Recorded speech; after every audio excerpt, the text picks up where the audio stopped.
This morning we are finishing up our sermon series called Measuring What Matters. And during this sermon series, we've had the opportunity to take a look at the things that matter, which are typically things that we measure. We measure our bank account balances so that we can know whether or not we have enough money to be able to pay our bills. That kind of thing matters. We also measure our height and our weight because those things matter. We measure ingredients when we're making something, when we're cooking something, at least many of us do, because it matters if we put in enough sugar or too much. So today, as we consider the things that are important to us, the things that matter to us, we're looking at God's provision, the way in which God provides for us. Back in 2008, our country experienced a critical financial crisis. And it was one that led to a very serious recession. In fact, it was the most serious recession since World War II. It all began back in December of 2007 when homeowners who had been given subprime mortgages started to default on those mortgages.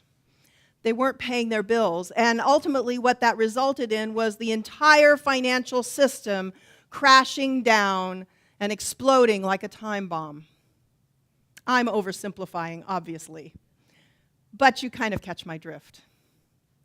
Well, on September 15th, 2008, Lehman Brothers, which was one of the largest financial institutions in the world, went bankrupt.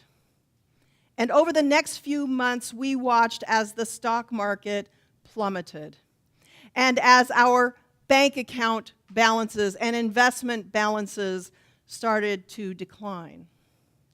Financial liquidity dried up, and once successful companies began laying off employees. According to experts, the financial crisis this recession lasted until 2009. But I don't know about you, some of us are still feeling the effects of that recession even today.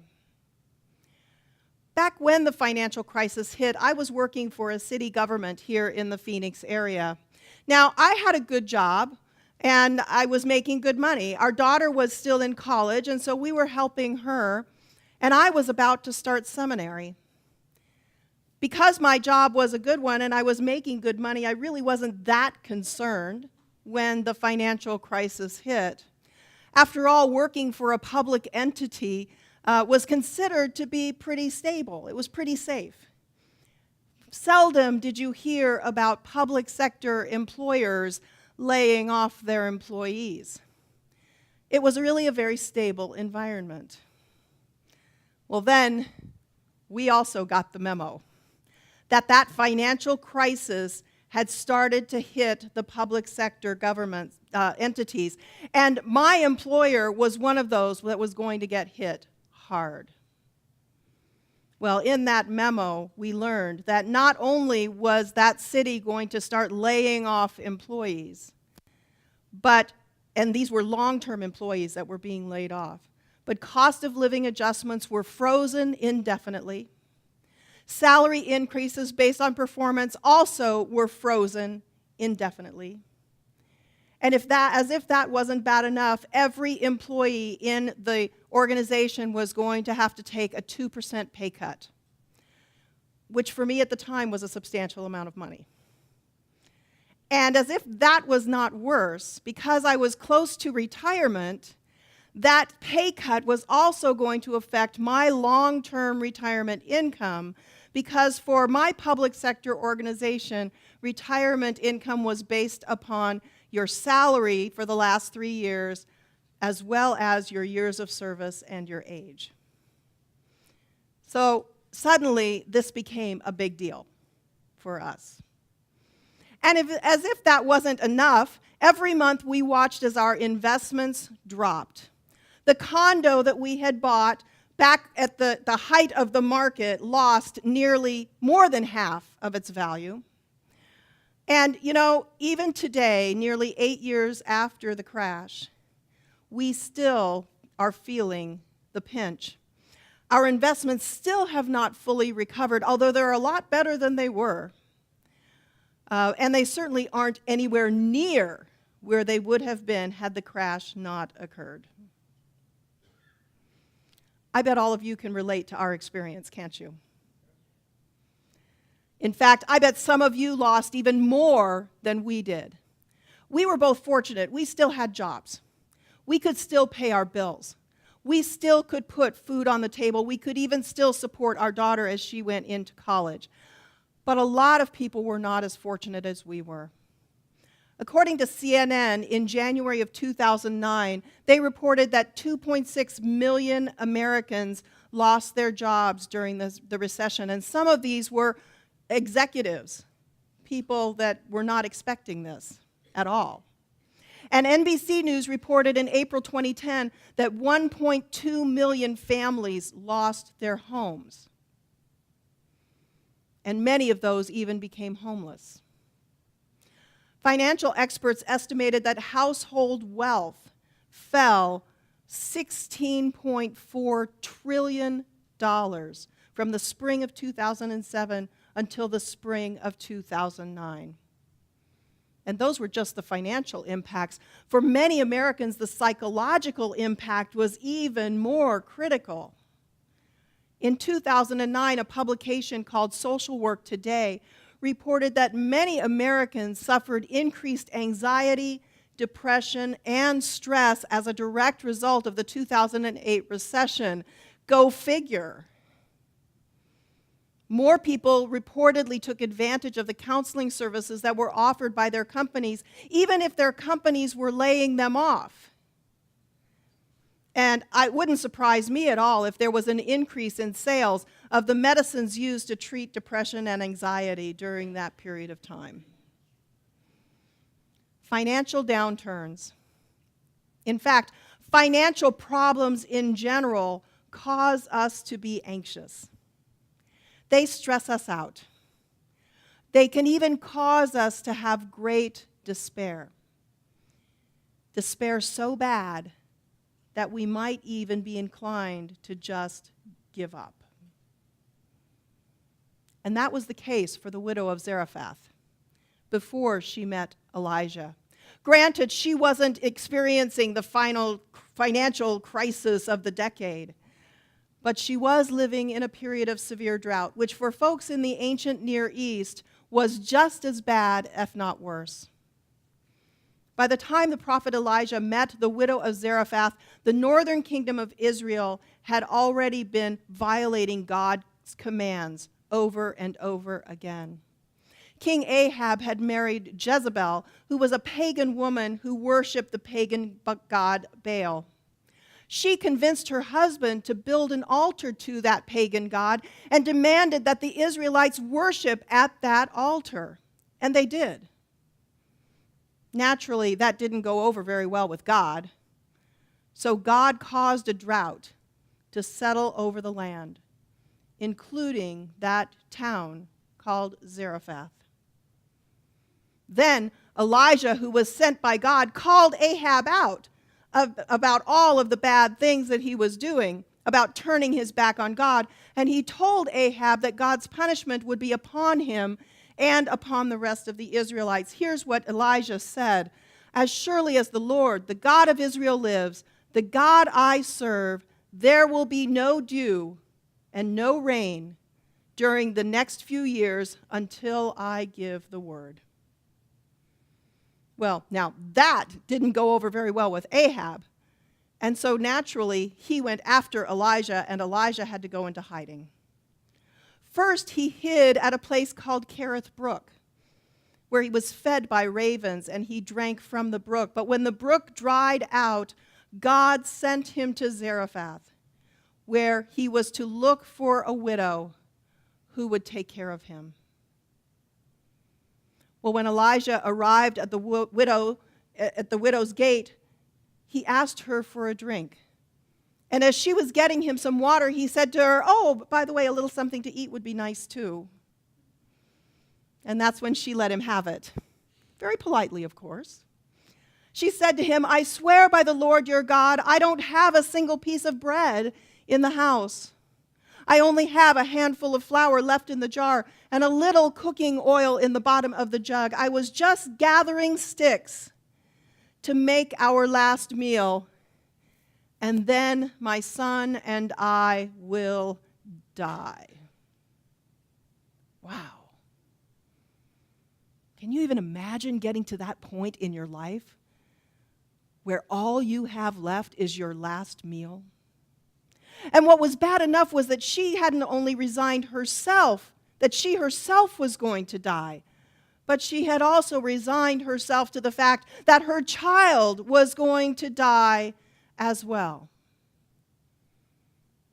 I can't even imagine what that must have been like for her. Can you? Well, to tell the truth, the widow of Zarephath was really between a rock and a hard place. On the one hand, almost all of her food was gone. She had nothing left to feed Elijah. She had nothing left to even feed herself.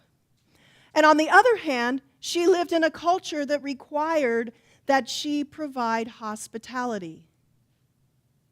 It was a biblical law. It was part of the biblical law. It was a basic requirement for all of the Hebrew people. And even though she had nothing to eat on this hand, she was obligated to give what she had to Elijah on the other. Now, today we don't have those same traditions that they had back in ancient Israel. We don't feel obligated to provide hospitality to a person who just shows up on our doorstep, particularly a stranger. In fact, I would argue that probably most of us, if a stranger were to set foot at our doorstep, that we would turn them away, especially if they were asking us for the very last little bit of what we had.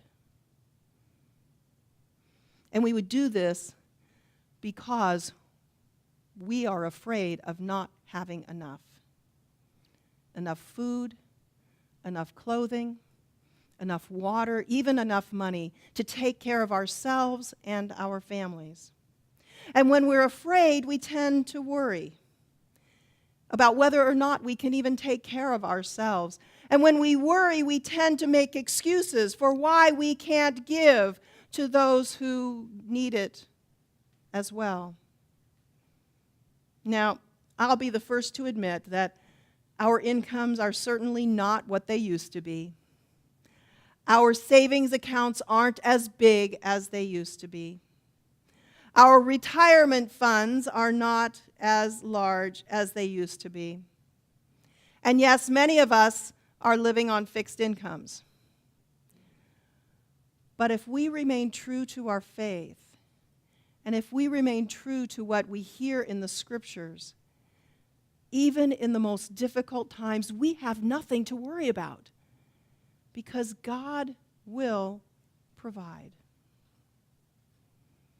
After the widow told Elijah that, like old Mother Hubbard, her cupboard was bare, Elijah said to her those 3 words that we love to hear in the Scriptures: don't be afraid. First, he said, make a small loaf of bread for me, and then make a meal for yourself and also for your son. For this is what the Lord, the God of Israel, says, Elijah said to her. There will always be flour and oil left in the containers until the time when the Lord sends rain and the crops grow again. Elijah reassures the widow that God will take care of her if she in turn will take care of him so that he can do God's work in the world. So she does what he says, and Scripture tells us that they have plenty to eat, not just that day, but in the days to come. Throughout the Scriptures, we read how God provides. Even the quote that's on the front of your bulletin from the book of Luke, it says, don't be concerned about what you'll eat or drink. God already knows what you need. But how do we know that? Because right before that passage, Jesus tells us so. He says, look at the lilies and how they grow. They don't work or make their clothing, and yet they are beautifully dressed. And if God cares so much for the flowers in the field, which are here today and gone tomorrow, God will certainly take care of us. During my first 2 years in seminary, I was still working for that city government that I mentioned earlier in my sermon, and it was hard because I was working about 50 hours a week. Plus, I was taking 3 classes each week, which meant I was reading hundreds of pages and writing papers every single week, in my copious spare time, of course. Well, finally, I decided that it was time for me to take an early retirement, and almost instantly, my income was cut in half. For months, I worried about whether or not we would have enough. And I checked our bank account. Thank goodness for Bank of America's online app, because I could check it almost every month. And I did check it every month to make sure that we had enough money in order to pay our bills. And you know, every time I checked that bank balance, I kid you not, it never went down. Even though our income had been cut in half, and even though our spending habits had not changed, that money stayed the same. I don't know how it happened, other than to say that I was worrying for nothing, because God was providing for us. Today, we are presenting our commitment cards to God. We are asking God's blessing upon those cards, and especially upon the giving of our time, our talent, our financial gifts, and ourselves. Now, I already suspect that most of you have already filled out your cards. And I'm sure you've prayerfully considered how much you are able to commit for the next year, how much of your time, talent, and resources. But before we bring them forward, I'd like you to think about the widow and think about what she did. She gave all that she had toward God's work here on earth. She treasured God's provision so much that she was willing to put her trust in God and give all that she had, because she knew in her heart that God would provide. I wonder, do our gifts reflect that kind of trust? Do the commitments that we have written on our cards reflect how much we treasure God's provision? Because if they don't, it's not too late. You can take out your card and make a change. You can make a change anytime. We can do that before we bring them forward, or we can do that at any time during the year. We can all step out in faith and give a little bit more of our time, our talents, and even our money, because we don't have to worry, because God will provide. We don't have to worry whether or not we will have enough, because we trust in God and we treasure God's provision. Well, in a moment, we are going to present our commitments for the coming year, but we're going to do it a little bit differently. In a few moments, I'm going to invite you to sing a hymn, the hymn, What Gift Can We Bring?, which is number 87 in our hymnal. And while we are singing, you may come forward and place your commitment cards in the basket there in front of the communion table. Then, at the end of the hymn, hopefully we will all have brought our cards forward. And we will then ask God's blessing upon our commitments of time and talent and resources. In your bulletin, there's a liturgy called Committing Our Intentions. Will you join me as we say this together? God has blessed us and the world in which we live with abundance. We are free to give our gifts because God is faithful. We have already received from the Lord's hand the gift of 7 days of provision for 6 days of labor, mercy for our souls, and daily bread for our bodies. We are called to be God's visible presence in the world, caring for the hungry, the thirsty, the naked, the sick, and those unjustly prisoned. God's abundance is not to be enjoyed by only a few, but shared with all, so that every need in creation may be fulfilled and satisfied. May the commitments we make this day become direct agents of God's love, and may our generosity truly reflect the generosity we have received. Lord, increase our faith. Amen.